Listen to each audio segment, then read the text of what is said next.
I'm David Knowles, and this is Ukraine, the latest. Today, we'll look at the latest news from the front line, explore NATO's strategy in the Arctic, and we'll hear from the Telegraph's Danielle Sheridan, who's in Lviv, in the west of Ukraine.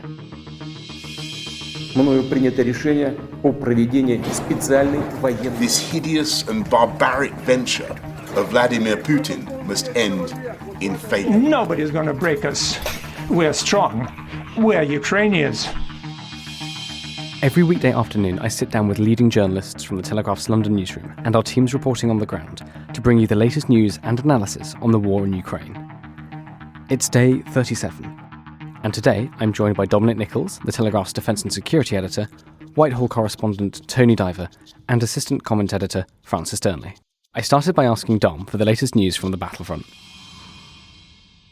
Hi, David. Hi, everybody. A couple of big tactical updates to bring up to date with. Firstly, in the north, around the capital, Kyiv. I mean, remarkable if these various reports, which all do seem to be saying the same thing, so verified reports of the withdrawal, tactical withdrawal of the Russians around Kyiv, significant pushback in the east. So that area of Bovary that we saw a couple of weeks ago, that extraordinary column of 30-odd armoured vehicles that got hit by Ukrainian artillery, that seems to be clear. And they're really pushing them back along the road to Sumy and Chernihiv. It's a mixture, of course, of the Ukrainians pushing them back and the this much vaunted Russian redeployment. But I think the Ukrainians are going with the grain of what the Russians really want to do in that area, which seems to be to get out. And to the northwest of the city, 20 k's out, Hostomel airfield, as we've talked about many, many times, it's gone backwards and forwards. It was a day one objective for Russia to try and use then as a lily pad into their for further assaults into Kyiv to decapitate the Ukrainian leadership. Well, that's now in Ukrainian hands. So an extraordinary pushback there. The second thing to note is this attack in Belgorod, so about 30 k's inside Russia. We spoke about it a couple of days ago. There was there was a strike in the area, which seemed to hit a fuel and ammunition depot, and we speculated, because we only had speculation to go on, but I think we sort of relatively sensitively and intelligently speculated that could either have been mishandling. There have been quite a number of documented reports of Russia mishandling ammunition, or it could have been a Ukrainian strike. It would have had to have been a ground strike, because there was no evidence from the air. But anyway, that was a bit of a blow. And then last night in Belgorod as well, there was a logistic base, an oil facility that was attacked, which looks like it was hit by a couple of Mi-24 Hind helicopters from Ukraine.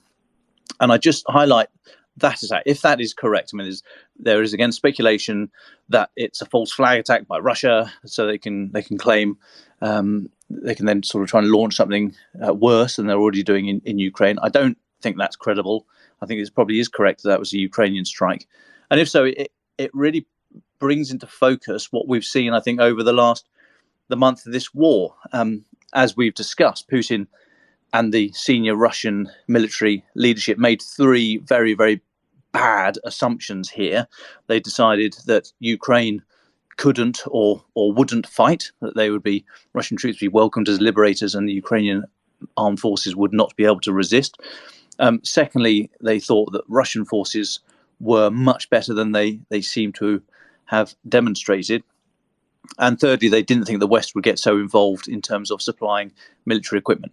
Let's park that third one for a moment. Let's take the West out of the equation. But let's look at this attack on Belgorod from what it says about Ukrainian and Russian military. I mean, if it's been an air assault, an air attack by these armed helicopters, 30 k's inside Russia, that's quite an extraordinary feat. And what does it say about Russia? Bearing in mind that they've gone to war, they've chosen to go to war with Ukraine. This is a neighbouring country. You would have thought there'd be defences on hyper alert, all along the border there, especially in areas of particular strategic significance, such as fuel depots. And even if there's not, then a strike a couple of days ago, or a mysterious explosion at this ammunition facility should have given them pause for thought to think, maybe I ought to get a bit of air defence in here just in case. And so to not have done that and to have suffered this strike less than 48 hours later shows an extraordinary tactical decision not to have the air defence completely knitted up around that area, and again quite an extraordinary leadership, I think, to not have someone from Moscow Centre say, right, fellas, I think you ought to pay a bit more attention to the massive logistic oil facility in Belgorod. And so these are really basic mistakes at tactical and strategic level.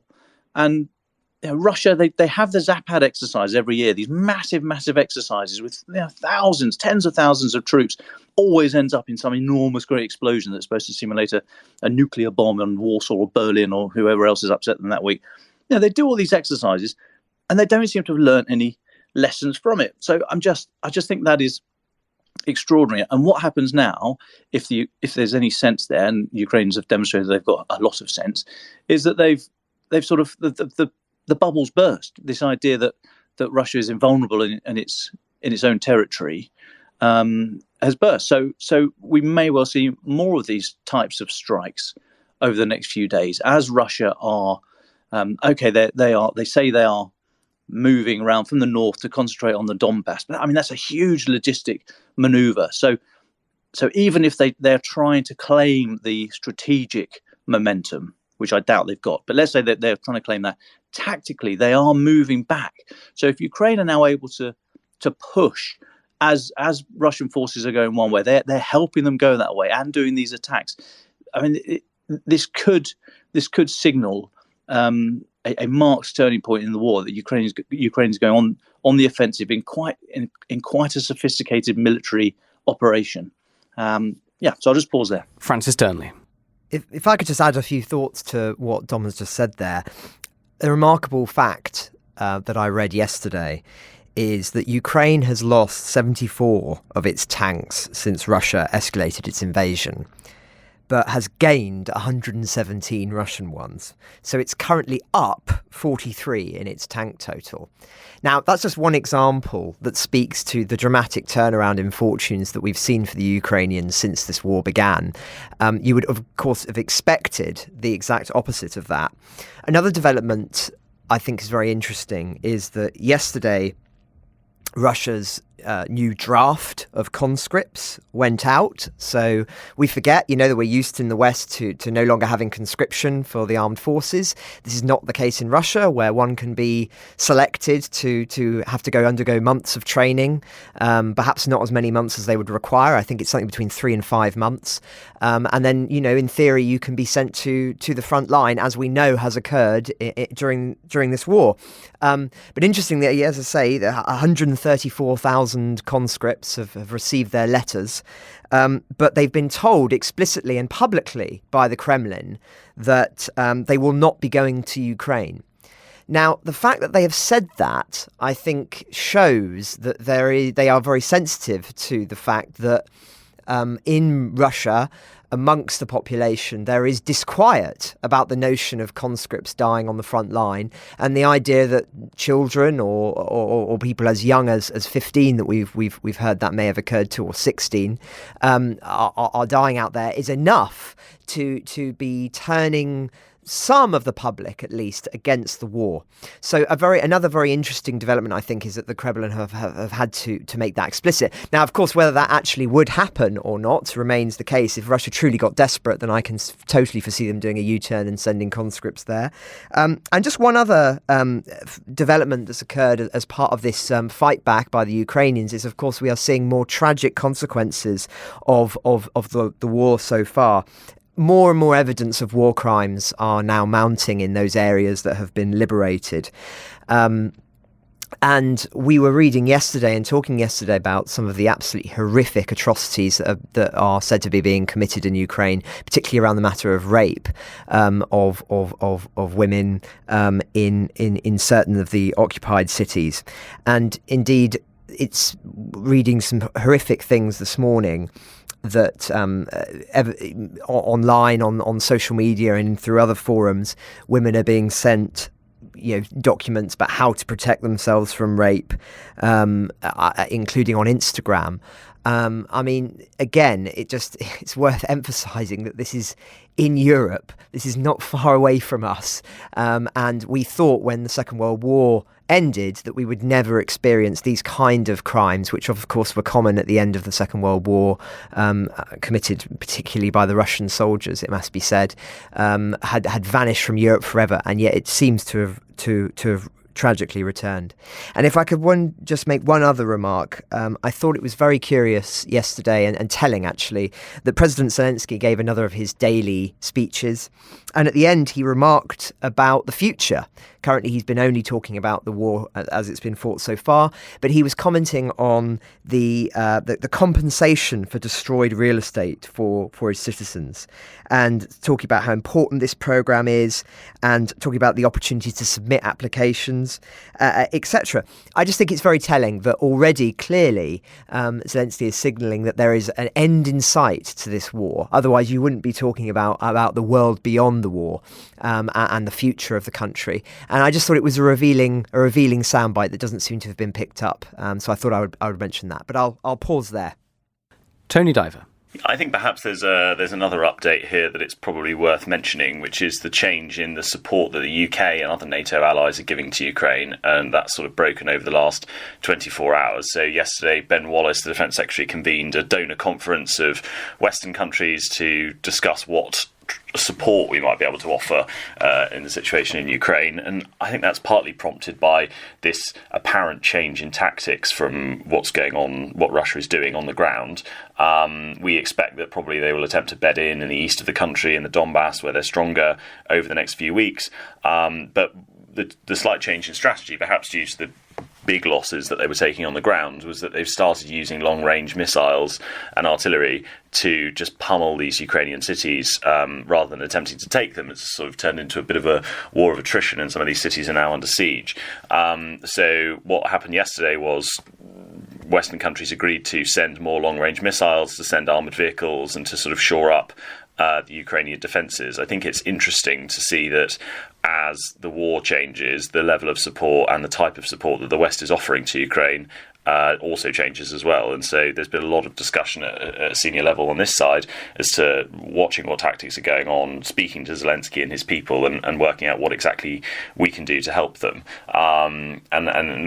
But according to people on our side in London, that conference was a success, and a lot of new support has been pledged. There are some countries which don't want to be publicly known to be submitting weapons to help Ukraine, but are doing so sort of through this donor conference more quietly because they fear retribution from Russia. But it seems that that process is working quite well, and we should start to see the effect of those weapons sent over from here to Ukraine in the next few weeks, I would say. Thanks, Tony. There was also an interesting thing I just want to bring up before we move on, that the Prime Minister of Poland believes that Russian forces intend to capture a third of Ukraine, so that Moscow will be in a strong position when it comes to possible peace talks. But from everything Dom and Tony and Francis that you've all said, that's it seems like the war is going to carry on if that's their goal. But B, that feels at this point anyway quite unlikely. Is that a fair assessment? I think it is a fair assessment. I think it is unlikely. Whether or not that is true and correct, that they want to grab a third to go into the negotiations. I mean, maybe. We've said before, we think ignoring for one moment Putin's maximalist claims of wanting to get Ukraine back into the fold and all the rest of it, and the Nazis and drugs and blah blah blah. If he was after a land corridor to Crimea and the Donbass, then it's probably worth trying to grab more than that, or threaten Kyiv to such an extent that it's a bargaining chip. So it could well be that he's trying to grab a third of the country in order to go into negotiations with a stronger hand. I don't think that might be what they're claiming now. I mean, it sort of kind of is what they're claiming now. I think that's because they have to. I don't think that's what Putin would be happy with, and I'd have to speak to Natalia and get her view on how she thinks it would play out in Moscow and Russia more broadly. But that's not, as we understand, that's not what little the people over there have heard about. That's not what they were promised. So it could well be a sensible bargaining tactic, but I think it's been foisted on them. The negotiations, as we've said before, negotiations only really start in earnest when one or both sides believe that they will not gain more from the battlefield. I think it's too early. I don't think we're there yet. I think it's getting close. Interesting that Dmitry Peskov, the Kremlin spokesman, said in response to that Belgorod attack, this still not yet completely verified air assault by Ukraine on the oil facility. But he said, of course, this is not something that can be perceived as creating comfortable conditions for the continuation of negotiations. Like, yeah, well, boo-hoo, dry your eyes, princess. I mean, look what you've done to Mariupol. But it's interesting that he comes out and said something like that. It just shows, I think it speaks a lot of where they are going into these negotiations. So, yeah, Prime Minister Poland could well be correct on that, but I still don't think that would be where Putin would want to be at this stage. Thanks, Tom. Tony, let's bring you in at this point. Tony, you've been off travelling away in northern Norway. Can you tell us where you've been and why? Yes, I have. Yeah, I had a very interesting week, actually. I was sent with Ben Wallace, the Defence Secretary, to go and look at the situation militarily in northern Norway in the Arctic. And the reason for that is because NATO has been running its biannual exercise that it does up in the Arctic Circle, where it essentially simulates what would happen if Russia was to invade Western countries via the Arctic, and that either through Norway or through Finland, through Sweden. And so every 2 years, NATO puts up 30,000 troops and they have a huge war game up there. And basically, it's a bit of a demonstration of the West's might against Russia in that region. And it's also an opportunity for those different NATO countries to work out their interoperability. How well do their systems work together? How do they work tactically on the ground? Do the communications work? All those sorts of things. And so the whole point of the NATO alliance, obviously, is that these countries are able to work together, and historically they've always worked together at the sort of top strategic level. Then, as time's gone on, they've been able to work together at the operational level, and now they're really trying to sort of build systems that work at a tactical level, at the most local level. So you can have, French and German and Norwegian and British troops working actually side by side with each other on the battlefield. So we were up there to see what was going on with that operation, which is ongoing at the moment, and also to hear the Arctic strategy, which is the British government's sort of 10-year-long strategy, and the way that we're going to deploy in the Arctic and try and secure it from the potential of aggression from either from Russia, or there's also some concern about China. So it's actually a space that we don't really think about necessarily very often, but it is, if you think about where the polar ice cap is, it basically has the US, Russia, China, and a load of Western countries all around it, and that ice cap is fast melting, providing new shipping routes, and also more opportunities to open, military bases and put submarines up there and all that sort of thing. So it's heating up in both senses of the word up there, and we were just going up there to see what was going on and what might come next. So what kind of conversations were you having and overhearing about Ukraine from the people up there? Well, it seems like the conflict in Ukraine is being seen as a bit of a watershed moment, because invading Ukraine was something even after Crimea we didn't necessarily expect Vladimir Putin to do. Obviously, he defied the views of the commentariat and invaded it anyway. And I think a lot of places, particularly places like Norway, are now looking at reopened Cold War era bases and Russian spies operating right up in the north of the country on their Russian border, and thinking that actually it seems increasingly likely that some sort of invasion could take place. And so actually this exercise, it sort of happens by coincidence that this exercise is going on while there's war happening in Ukraine. But I think actually what it really did was focus the minds of people who are working up there, who thought, well, actually, this exercise realistically could be a pretty accurate dry run of what could happen. I was actually chatting to one soldier who was saying that he was surprised at how welcoming the Norwegian people had been up in the Arctic Circle. But obviously this exercise takes place over hundreds and hundreds of miles all up in the Norwegian fjords, and there are people who still live there. It's not cleared out for the exercise to take place. And he said, well, yeah, everyone's been really welcoming. We've needed hotels and hire cars and all that sort of thing, and people have been really welcoming to all of these NATO troops sort of doing a huge war game on their doorstep. And you do slightly think that if I was a Norwegian living up there and I was living that close to the Russian border, I'd be pretty pleased to see a load of NATO troops preparing for an invasion as well, because if it does happen, then it's you on the front line, isn't it? Dom, we heard your thoughts on the Arctic strategy on Wednesday. I don't know if you've got any questions for Tony as well, considering his trip up there. Yeah, I mean, I'm very glad that we managed to get up there and have a good look around. I'd just be very keen to hear from Tony if the noises that were coming out from the non-aligned countries. So I think Sweden and Finland were involved or had observers to a certain extent. Did you manage to get any chats with those people at all, and just see what their views were, Tony? No, we didn't speak much to the Swedes or the Finns, actually, although you're right, they were involved in the exercise. We were sort of speaking to people on the British side, the Royal Marines who were working up at a base there, and the Norwegians who were sort of hosting them. But, I mean, you get the sense that these people are working together more and more, and that, talking to commanders who are actually, involved in deploying troops on the ground during this exercise, that, increasingly they're talking to each other every day and working with each other constantly. So I think, I clearly you would expect someone in their position to be trying to portray sort of unity and their ability to work together. But from what we saw, it did seem that was the case. And Tony, you're working on a story at the moment about the Arctic. I mean, the question you said to me was, is the Arctic the next Ukraine? And you've mentioned some of your thoughts previously. Do you want to sort of sum that up a little bit? What does that mean, and what does that mean for Britain, and what does that mean for Europe? Yeah, well, it sounds a bit glib to put it like that. You're right; those are my words, and we'll see whether or not they're the words that make it into the paper on Sunday. But yeah, I mean, that basically the question is, to what extent is there a really serious threat here, and to what extent is this just posturing? But people that we spoke to said that the Russian presence in that region is getting stronger and stronger, and that Russian submarines recently made their way into the North Atlantic for the first time. These are nuclear submarines. They've got the capacity to launch nuclear warheads, and they also deliberately surfaced and sort of popped their periscopes up where they knew that they would be seen by the Norwegian authorities, because they wanted to. The feeling on their side is that the Russians basically wanted them to know that they were there, and so there's this sort of brinkmanship going on the whole time. And we know that while NATO has been running this massive exercise in the Arctic Circle, Russia has been watching very closely to see what the sort of capability that NATO countries have got is.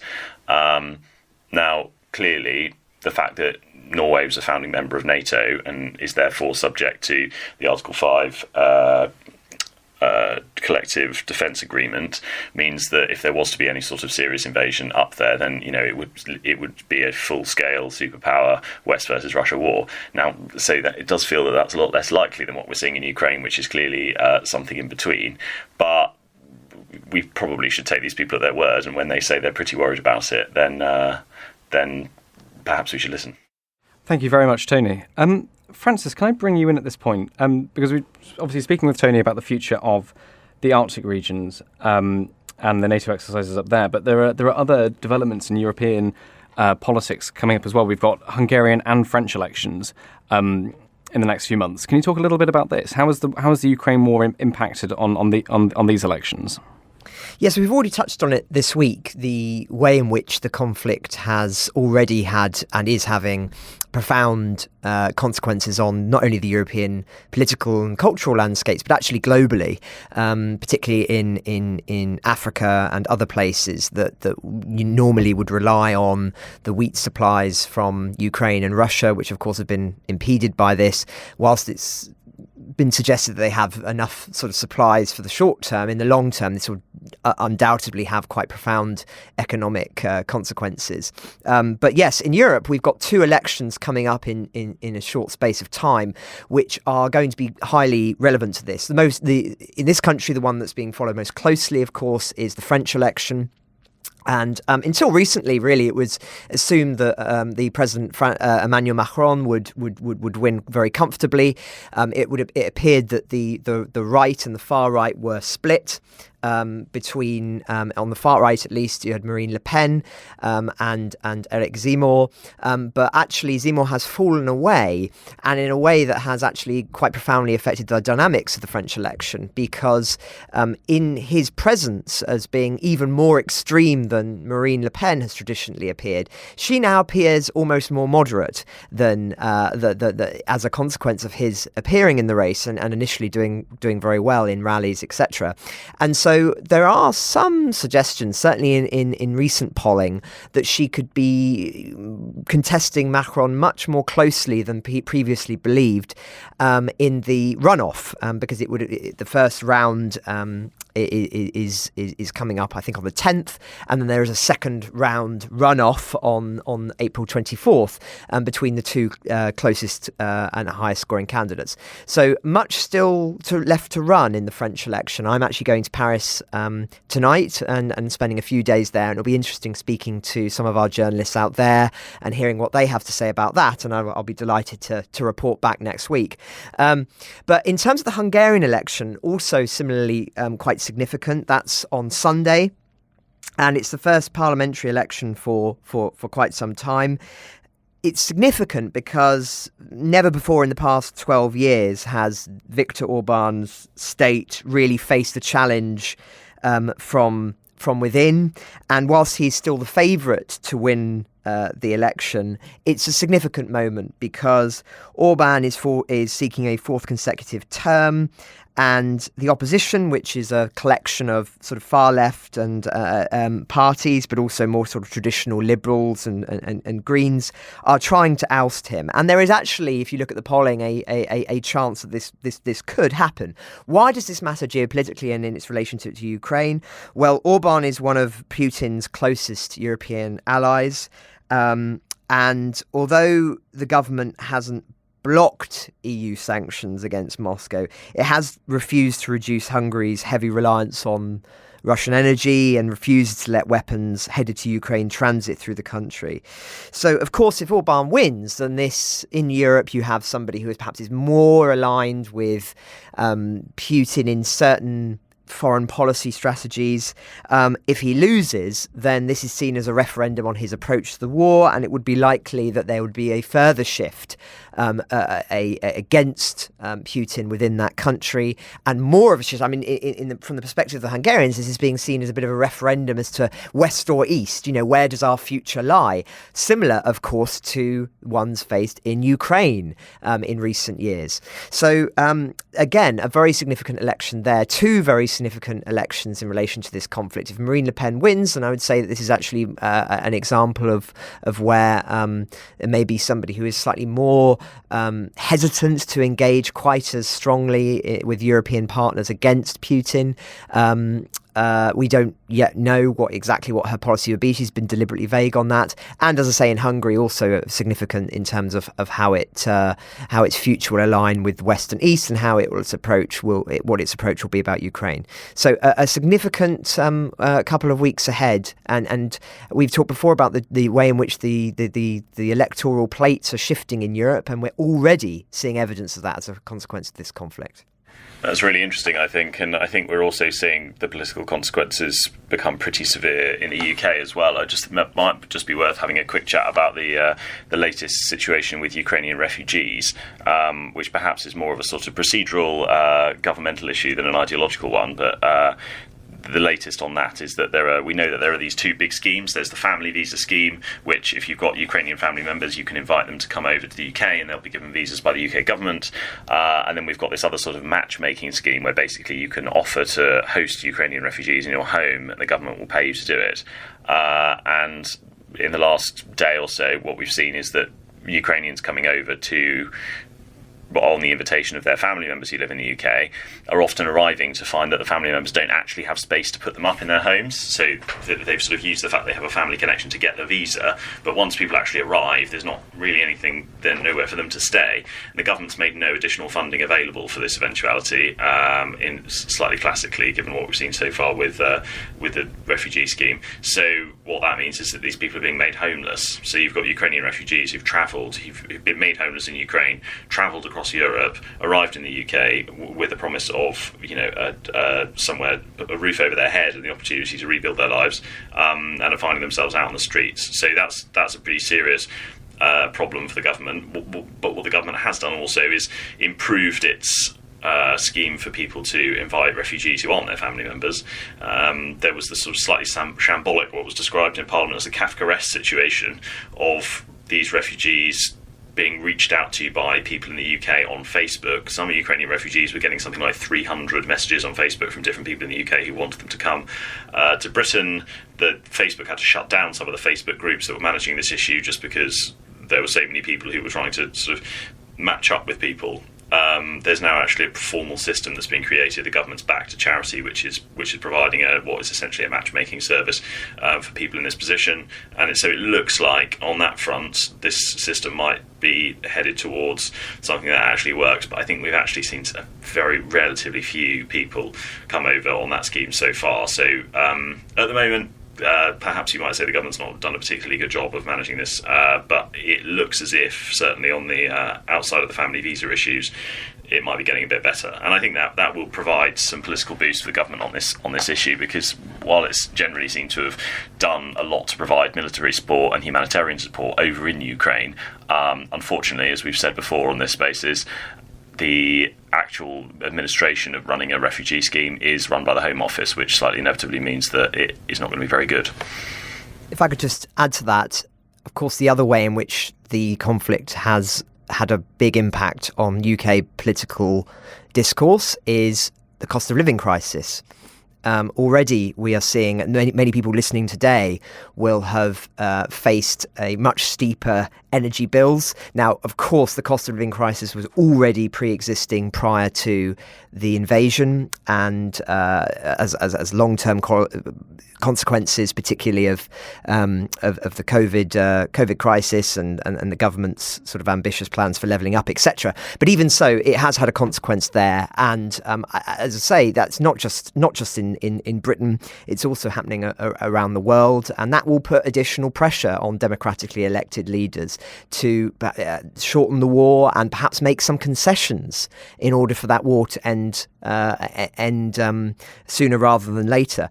Just one other thought on that. I think it's been very interesting that the ruble has bounced back in recent days. It had collapsed more or less after the invasion, and it is now back to almost pre-crisis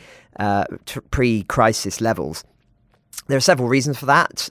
One is, of course, that the energy, as we've talked about many times before, the cost of energy or the usage of energy in Europe, should I say, is still extraordinarily high, almost $1 billion worth a day going to the Russian economy as a consequence of gas and oil. But also, it's artificially been bolstered by Putin by closing certain stock exchanges and reinforcing the sort of certain mechanisms within the Russian economy. So it is not all that it seems, but even so, it is quite startling, I think. And there was a very interesting thread that I was reading on Twitter by somebody who's actually stationed in Moscow, and it'll be very interesting to hear Natalia's take on this in due course, that actually the impact of the war is not quite as severe as we might expect in Russia. Of course, those who work in international industries are feeling it very acutely, and certain people have been laid off, etc. But actually, in terms of the ordinary people, many of them are saying, that the war will not last long, or the special operation, should I say, will not last long. And so they're thinking in terms of, this will only last a few months, and then things will go back to normal. Of course, much was made of McDonald's withdrawing and all of these Western companies, but of course that's not immediate. So, as far as many Russians are concerned, and in particularly in Eastern Russia, McDonald's, for instance, is still open and operating, and it's franchised, etc. So it's not actually perhaps as clear cut as we think in terms of how this is impacting the Russian economy. Now, of course, what we don't know is whether long term we're going to see, actually, if the war does drag on and the consequences of it are made more and more clear to the Russian people, whether their attitude will harden and they will want to go even further for absolute victory, or whether it will soften and the Kremlin will have to make further withdrawals due to public pressure. It's too early to say, but I think it's very, very interesting that here in the West, we are now starting to feel the consequences of this war, perhaps sooner than we expected. But that is not necessarily the case in Moscow and in the rest of Russia. And that's perhaps quite a worrying development. Well, it'd be very interesting, I think, next week to get Natalia back onto this podcast and we can talk to her about that. Thanks very much, Francis. It'll be several days before we meet again. Can I get your thoughts of what to look for over the weekend before we talk again on Monday? For me, it's the tactical position. If Ukraine managed to push this Russian withdrawal faster than it might want to go, it could really collapse, and that would just be disastrous for Russia. It also looks as they are falling back, it doesn't seem to be in quite the ordered fashion you would hope, sort of falling back through its own lines, because there does seem to be a number of pockets of Russian forces that are going to be cut off. So I think the next few days, as Russia tries to do this redeployment and Ukraine harry them along, it could be quite telling what shape the Russians come out of it in. I think we need to keep watching what's going on in Mariupol. It's difficult to understate how important that is for the Russians to, if the Russians were to capture it, for them to reinforce their supply lines through into the Donbass and also into Crimea. There was that ceasefire that was announced yesterday, and there's some reports of civilians evacuating. If that does mean that Russia is able to take Mariupol, then that's a pretty serious development. But as Dom says, the overall trend really is towards a weakening of Russia's position in that area and not a strengthening. So that, I think, is the one that I'll be watching out for. And finally, as I say, the Hungarian election on Sunday will be very interesting. There have been talk that it will not be a completely fair election. There's been many criticals of the illiberal state that Viktor Orban has created there. But even so, it will be very interesting, I think, to see what occurs there and the kind of polling that we see and whether this crisis has in those nations in Eastern Europe started to lead them more towards the West, or perhaps consistently still offering some perhaps greater support to Putin than we might expect. So that will be very, very interesting, and I'd love to talk about that next week. On Thursday, I spoke to the Telegraph's defence and political correspondent, Danielle Sheridan. Danielle has been in Ukraine for a few days now. Currently she is in Lviv and has been meeting refugees and local defence volunteers. Most nights, she's been forced to sleep in bomb shelters. I started by asking her where she's been and what she's been doing. So I've been in Lviv, which is a city in the west of the country. It's the safest area, although there was an incident nearly a week ago now when Biden was speaking in Poland. There was a strike at a fuel depot in Lviv, and the mayor of Lviv said that it was Putin saying hello to Biden. That was significant, not only because of the devastation that was caused, but also they could have miscalculated. So myself and two colleagues drove to Lviv from Poland. So this is how we crossed the border. It's, less than 2 hours from the Polish border. So to mess around playing games, sending airstrikes as a way to antagonise President Biden is quite a belligerent thing to do. And it raises the question, the slightest miscalculation, if that strike had gone into Poland, then that is the start of World War III. So you've been there for a few days now. What's it like to hear the bombing every night and to go into the shelters? What's your experience of that? So I haven't heard bombings, but I've heard air raid sirens. So they go off if there's suggestion of a missile strike. And it is the weirdest thing, because if you walk around Lviv, its architecture is completely in place. Buildings haven't been struck down. People are going around their daily lives. It's a really stunning city. It feels European. I wrote about it the other day, but it's known for its chocolate and coffee.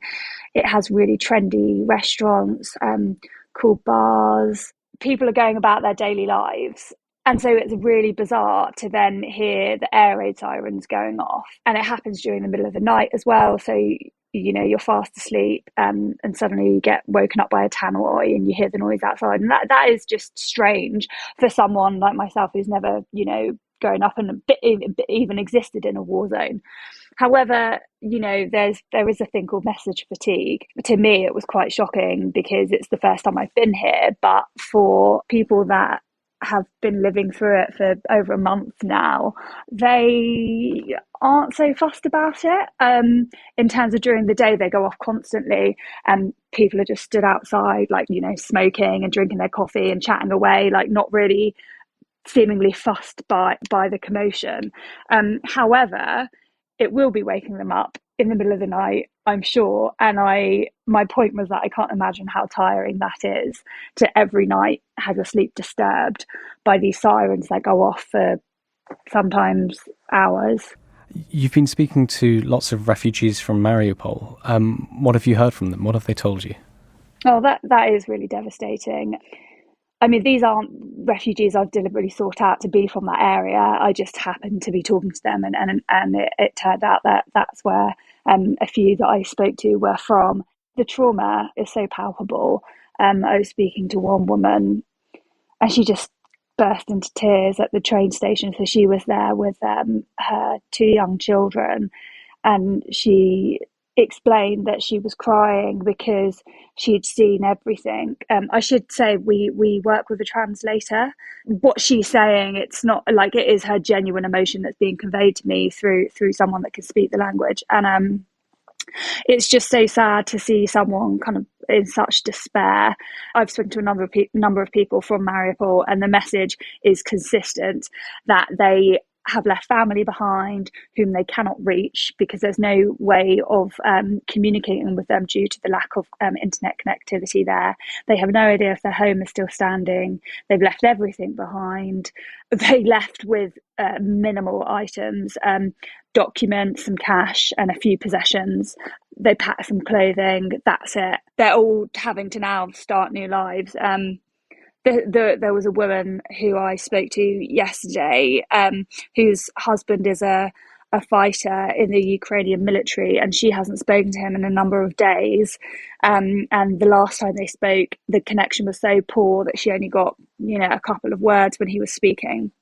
I can't even imagine what it's like to lose your home and have to flee, but then also knowing that your loved ones are trapped there. And then you have no way of communicating with them either. You don't know if they're safe. Like it's just awful. So when you talk to these refugees, do many of them plan to stay in Ukraine, or do they tell you of going to other European countries? What's their plan now? So I was speaking to someone from UNICEF yesterday, and it was really interesting. He was saying that the majority of people want to stay in Ukraine, even if it means living in a different part of the country. They don't want to leave everything that they know, their culture, their home.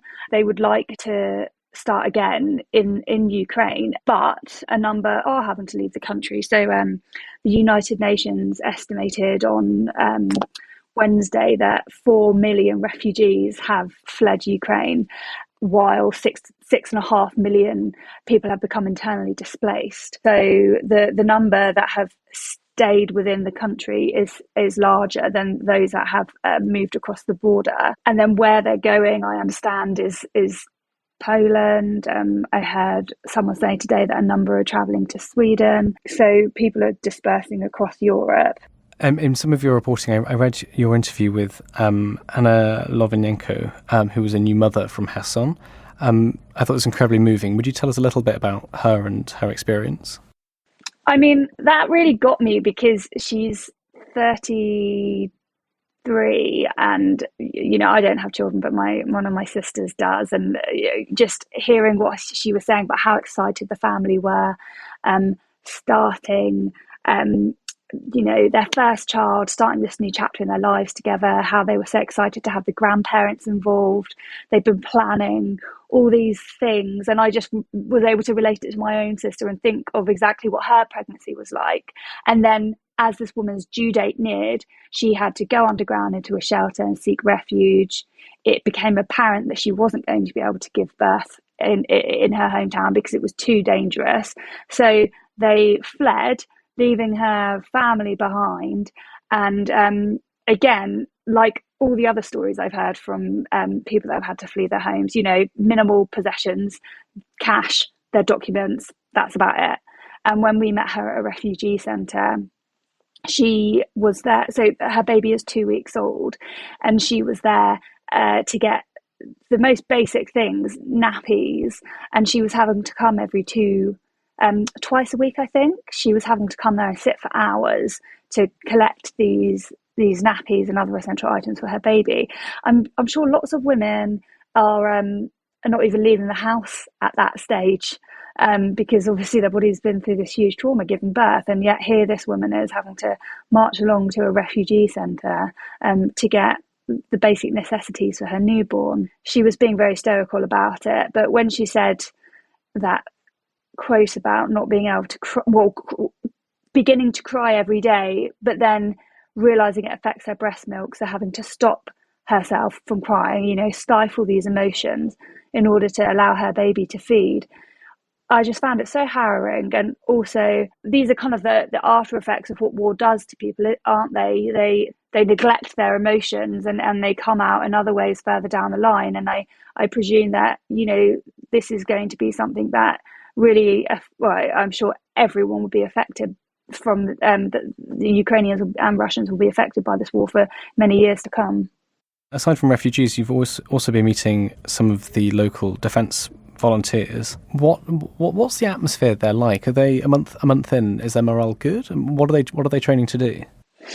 Yeah, so that was very interesting. This morning, I went down to a school that's been transformed into the Warrior of Self-Defence initiative. And it started up on day one of the war. Volunteers are coming down and teaching people how to use guns, AK-47s, and also self-defence and first aid, but not your basic first aid. What to do if a limb is blown off, how to use a tourniquet, that kind of level of first aid. I would say that the atmosphere is very much, people are just taking it in their stride. I spoke to a number of young women that were there, and they were just saying, this is something we have to do.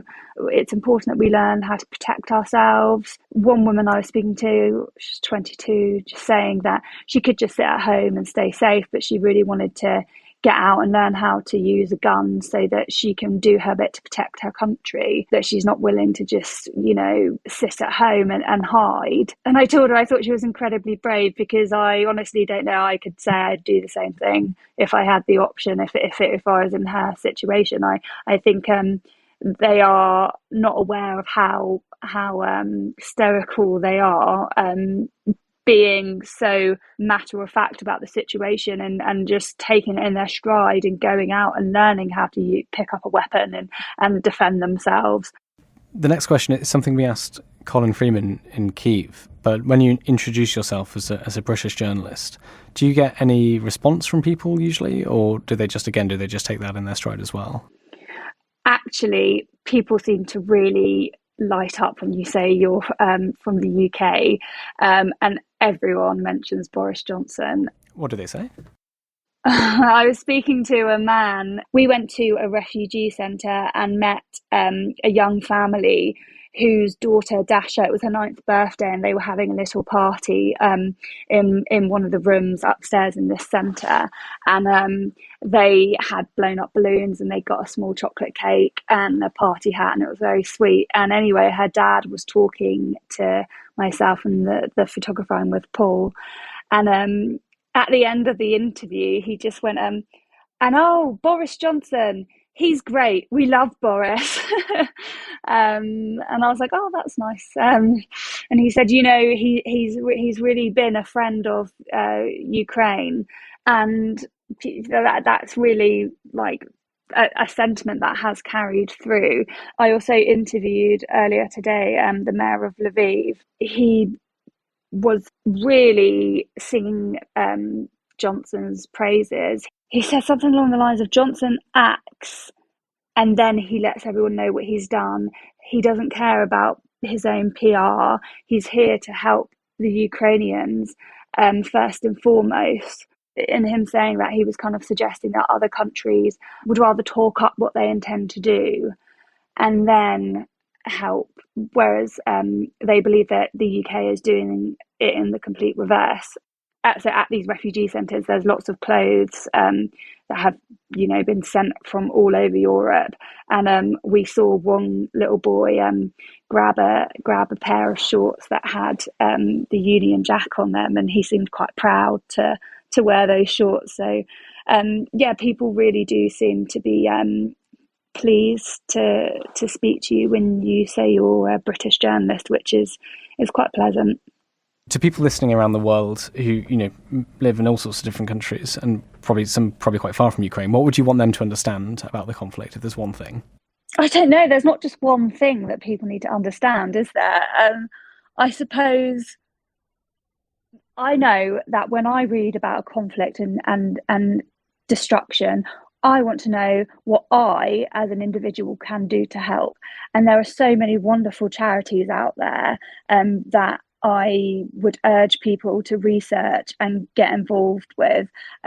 So earlier today, I went down to the World Central Kitchen, which is an amazing initiative, and they're cooking really yummy food for displaced citizens and refugees all around Ukraine. They've got restaurants in a number of cities, serving up really, really nice food, nutritious food that offers, something comforting to these people that have lost everything. So, that might be a really great charity to donate to get involved in. And I've seen firsthand the amazing work they're doing. So it's definitely something I would recommend. And also, I was speaking to one of the directors, and he was saying the amount of pregnant women that are now living out of shelters, and they're trying to make sure the food they're serving up is as nutritious as possible. So I do think it's a really important charity and something that people can get involved in. And also, I'd say just people should keep reading about this and keep the dialogue open, and not allow fatigue of an awful war get the better of people. The more you continue talking and reporting about these matters, the more pressure is put on politicians to act. And I think it's important that we don't lose sight of how dreadful this situation is and continue the dialogue, because it's only with the world's focus on what Putin is doing that hopefully it will force them to stop, although who knows what the outcome will be. To stay on top of all of our Ukraine news, analysis and dispatches from the ground, subscribe to The Telegraph. You can get your first 30 days completely free at telegraph.co.uk/audio, or sign up to Dispatches, our daily Ukraine newsletter, which brings stories from our award-winning foreign correspondents straight to your inbox. You can listen to this conversation live at 1 p.m. each weekday on Twitter Spaces. Follow The Telegraph on Twitter so that you don't miss it. If you found this show helpful, follow Ukraine, the latest, on your podcast app. And if there's something we could do to make it even more useful, do let us know. You can email podcasts@telegraph.co.uk. Ukraine, the latest is produced by Louisa Wells and Giles Gear. And today on Twitter, Carla Abreu.